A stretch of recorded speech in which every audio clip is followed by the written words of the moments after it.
Mga mi, paano ba natin malalaman kung ang negosyong pinasok natin ay bigay ni Lord? Siyempre, kapag ito ay nagtagal na. Ako po ay isang ukay online seller at 6 years na po sa pag-uukay. Sa tingin mo, bigay kaya to ni Lord? Isa po akong nanay na may 3 anak na gustong kumita kahit nasa bahay lang. So mga mi, ang pinili ko pong negosyo na pinasok ay ang pag-uukay. Nagsimula ako noong kasagsagan ng pandemic. Ilang beses din akong nabigo mga mi sa pag-uukay. Ilang beses ba akong bumili ng bulto na puro na lang damage yung binibigay sa akin mga mi. Pero wala kang ibang magawa, kundi wala. Okay, ganun talaga, ganun pala yun. So, ang ginawa ko mga mi, para ipagpatuloy ko at paano ko buuin ang isang Sundays, binenta ko yung mga damit ko mga mi na nabili ko din sa ukay. Binenta ko ng 250, 200, 150, 100 hanggang sa nakabuo ulit ako ng 4,000 pesos. Naghanap ako ng isang bulto mga mi na halo-halo na siya. May dress, may tops, may crop top. Doon ko nakita ang isang bulto ng ginagamit natin ngayon sa pagpiprepack. Yan ang KFPB or Korean Fashion Polo Blouse. So, noong mga panahon na yun mga mi, ang code na ginagamit ko is D645. Hindi ko alam kung meron pa yan ngayon, pero ang huling conversation namin ng supplier ko ay parang wala na yung code na yan. Malaking bail yun siya mga mi. Nasa 14K yung isang bulto niya. 90 kg. So, dinagdagan ko yun mga mi. So, nangutang ko sa asawa ko ng 10K para maubuo ko yung 14,000. Sa panahon na yun kasi mga mi, wala pa masyadong online seller po talaga. Tapos sa mga tao nun, hirap na hirap lumabas. Halos lahat ng mga transactions nun mga mi, kahit nga pagbili ng pagkain mga mi, online na siya ginagawa eh. Kaya sabi ko, ay, maganda to, opportunity. Sa iba, ang pandemic ay talagang lugmok na lugmok sila. Pero grabe nun mga mi, a week kumikita ako, every 3 days kumikita ako ng 30,000 net income ko na yun mga mi. Imagine niyo yun. Doon pumasok sa isip ko, bakit hindi ako mag-prepack? At yung mga katulad ko, kasi yung pinagdaanan ko mga mi sa pag-uukay, grabe talaga. Pero hindi ako tumigil kasi sa tuwing may nakikita akong mga nag-online, nai-inspired ako. Sabi ko, gusto ko to. Gusto ko tong gawin. Ito yung gusto kong gawin. Alam mo yon? Kasi mahilig ako sa damit. Mahilig ako magsuot ng mga damit. Mahilig ako sa iba't ibang klaseng damit. Yun ako mga mi eh. Kaya tinry ko siya. Ang ginawa ko, nag-pre-pack ako, 50 pieces. Ang laman ng isang bulto nun mga mi, nasa almost 600 pieces siya. So 50-50 pieces ko yun mga mi, 2.5 ang bintahan ko, free product shot. Ako nagpipicture, nagpa-plancha, bagong panganak ako nun mga mi ha. Nagpipicture, nagpa-plancha, tapos mga customer yung magbabayad ng shipping fee.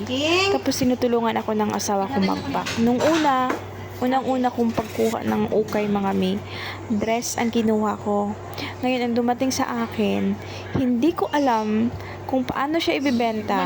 Kasi ang iniisip ko, pagbukas ko ng bulto, ay planchado na siya. First time ko mga mi eh. Sabi ko, paano ko to gagawin? Anong gagawin ko dito? Paano ko to sisimulan? Hindi ko talaga alam. Hindi namin pinalansya mga mi. Ni-live namin ng kapatid ko nang gusot-gusot siya. Siyempre, walang bumili. Tapos, first time pa namin, wala pang follower yung page namin. Kaya, yung ganong strategy, naisip ko. Kasi, ang daming tulad ko, noon, na gustong magnegosyo ng ukay, pero hindi natin alam, or hindi nila alam, kung paano simulan. So, ako yung nagbigay ng idea na yon. Sige, bumili kayo sa akin, ako na magpo-photoshoot, ipopost nyo na lang, ibebenta nyo na lang. Alam mo ba, ang nakakatuwa kasi may mga customer, tuwang-tuwa ako noon kasi nung first bail ko mga mi, sobrang happy na mga customer ko. Kasi ang ganda naman talaga ng bulto na yun mga mi, kaso nga lang wala na yung code ngayon. ang sabi nila sa akin, "Moms, thank you so much ha. Less hassle talaga to sa akin. Alam nyo ba na may baby ako, hindi ko to nagagawa kasi ganito, ganyan. May side hustle na ako. Maraming salamat po. Alam nyo ma'am, papunta pa lang yung item. On the way pa lang, papaship nyo pa lang. May nabenta na ako pagdating dito, distribute ko na lang yung item." Alam nyo yung mga ganun, mga mina feedback. Sobrang taba ng puso ko, sobrang tuwang-tuwa ako na, alam mo yung nakakatulong ka din sa sarili mo, nakakatulong ka din sa iba, nakakatulong ka sa pamilya mo. Sobrang saya ko. Doon ako nagsimula, mga mi. Ang pangalan pa ng shop natin dati, mga mi, is Sunday's Wear. As in Sunday na apelyido ng asawa ko, Sunday's Wear. Ngayon, pinalitan ko siya. Nung pinagawa namin siya ng shop, ginawa ko siyang The Sandy Style. Yun na yun, mga mi. Tapos ngayon, hindi ko na gusto yung The Sandy Style kasi feeling ko may nag-ano kasi sa akin no, nung nag-aaral ako, Sea of the Sandy Style. Parang naiilang ako na bakit di Sandy Style, ganon. So ngayon, ginawa ko na lang siyang Sandys. Pero sa business, mga mi, ang pangalan talaga niyan is The Sandy Style Wholesaling and Retailing Goods. Ganon kahaba ang pangalan niya. So, ganito po, yung mga pinapakita ko sa inyo sa video, mga mi, ganito po kahirap gawin ang pre-pack, pagsusort ng items. Tapos, kahit may bantay yung anak ko, mga mi, ang mga anak natin sa atin pa din yung lumalapit. Kaya habang gusto pa niyang magpakarga, kinakarga ko siya. Tapos yan, nagkukulitan kami. Alam niyo, nakakawala talaga ng pagod yung mga anak natin, no, mga mi, kahit sobrang kulit.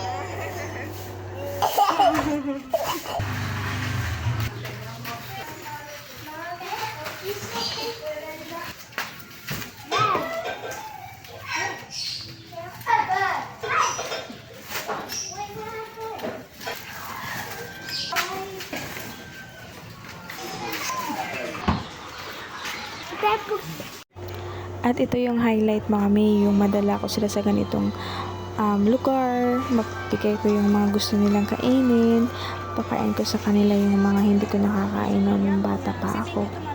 Kasama na din namin yung kasama namin sa bahay at yung nag-aalaga kay Ezekiel at saka yung pinsan ng anak ko, pamangkin ko pala. Tapos dinadala ko sila sa okay din, namili ng mga damit nila. Tapos sabi ng anak ko, gusto niya daw ng swimming pool. So, binagbili ko na din ng swimming pool.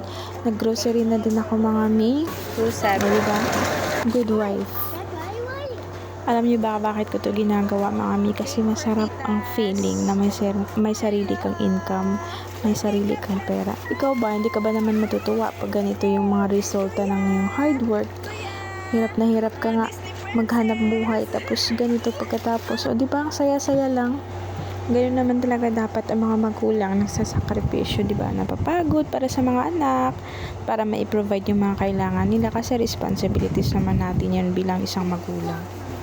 Kaya nagbibigay balik po ako sa mga buyer. Tulad ngayon, namimigay tayo ng free boxes sa mga nag-share ng ating videos, ng ating mga posts, mga mi. Dati po ay namimigay ako ng mga gold pera. Minsan nagla-live ako, namimigay ako ng tag 500 pesos.